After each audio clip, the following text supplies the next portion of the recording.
Hello! Aren't these mountains nice? This place was chosen by Father Oreste Benzi to build a vacation home. Here in the Dolomites, we are in Alba di Canazei, in the province of Trento. This house is already 50 years old. It was precisely from this place, called House of the Madonna of the Peaks, where my friend Sandra went for her first camping trip. Now I'll tell you how it all started. Father Oreste Benzi was invited by the uncle of Sandra, Father Giuseppe, to talk to the young people in his parish. At this meeting, Sandra also attended, and the things that Father Oreste spoke about fascinated her. She was really fascinated by his way of talking about the friendship with Jesus and compared it to meeting with him. On this occasion, Father Oreste invited the children to join him on this holiday in the mountains, because he said that being so high up in the mountains, so close to the heavens, it is easier to recognize the voice of God calling you and speaking to you.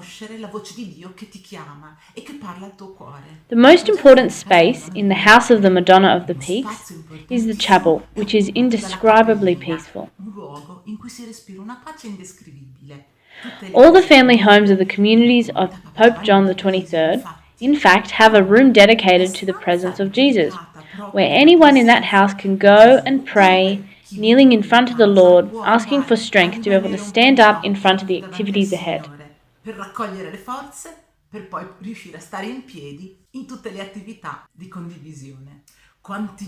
It is beautiful how many young people sitting in the chapel in the House of the Madonna, silent and listening, have recognized the call of the Lord and have understood what they are called to do in their lives to be truly happy, like God wants us.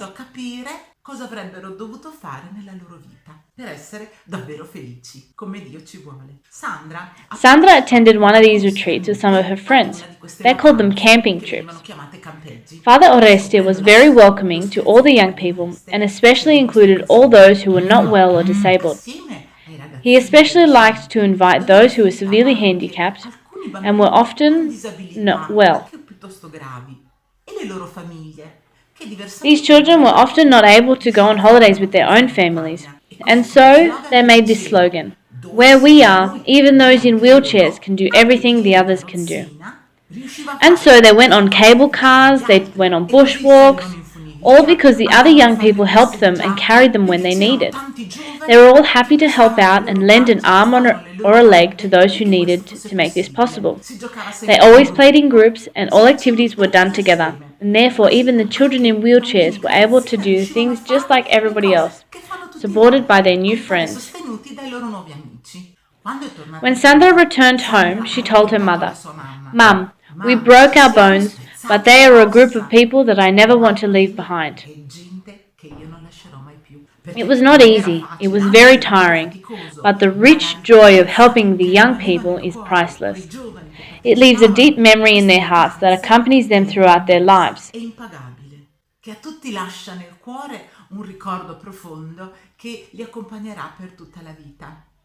It was from this moment that Sandra chose to follow Jesus together with Father Oreste Benzi and the communities of Pope John XXIII, following the very same Jesus that she met when she was younger in the moments of silent prayer, but now she was able to see Jesus even in the people around her, especially the poor, those who were in need, and all those she met.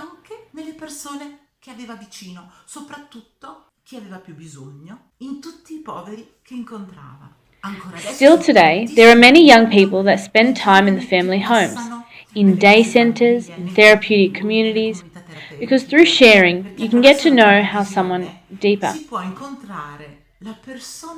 Despite their problems, their difficulties, their mistakes they may have made in the past.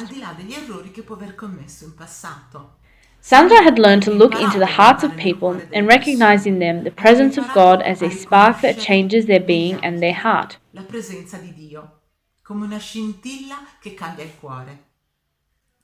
Of course, when Sandra was young, she couldn't do who knows what, but Don Oreste knew that by involving her and her friends in activities together, that they were able to do anything.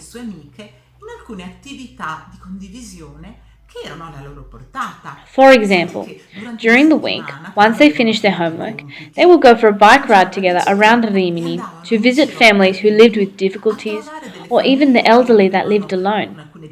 These people enjoyed their company, and even if it was just an hour each week, which wasn't much for Sandra, it really made a difference in their lives, especially those who lived alone.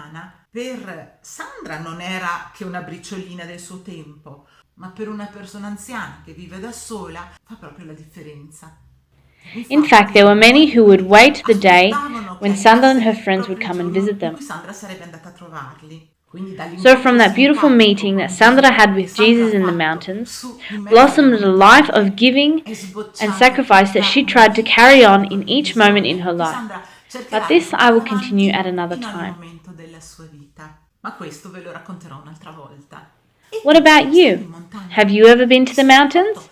Did you ever feel that you were closer to the heavens?